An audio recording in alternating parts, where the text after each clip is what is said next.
Hello. শিশুটি কান্না করছে কেননা তার খুব খিদে পেয়েছে। ওই জঙ্গলে ছিল বিশাল বাঘ ও বাঘিনী। তাদেরও বাচ্চা হয়েছিল, কিন্তু তাদের বাচ্চাগুলো কেউ বেঁচে নেই। আল্লাহ তাআলার আদেশে বাঘ শিশুটির দিকে এগিয়ে এলো। শিশুটিকে দেখে বাঘেরও এত মায়া হলো যে শিশুটিকে বাঘ দুধ পান করালো। এভাবেই সেদিন অতিবাহিত হয়ে গেল। পরের দিন একজন জেলে মাছ ধরার উদ্দেশ্যে ওই জঙ্গলের পাশ দিয়ে যাচ্ছিল।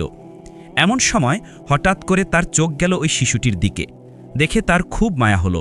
সে বলতে লাগলো, হে আল্লাহ, কি সুন্দর দেখতে এই বাচ্চাটি। জানি না এই বাচ্চাটি কার, এমন জায়গায় কিভাবে বাচ্চাটি বেঁচে আছে।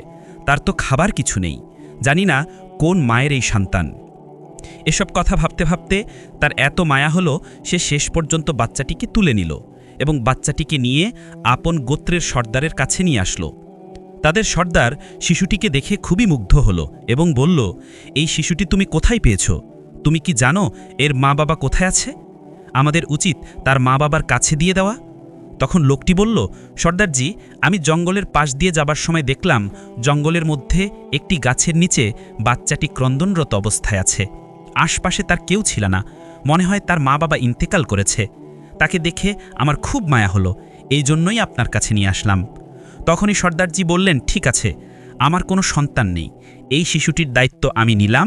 আজ থেকে আমি এই শিশুটিকে লালন পালন করব। এইভাবেই শিশু সাদ্দাত বড় হতে লাগলো।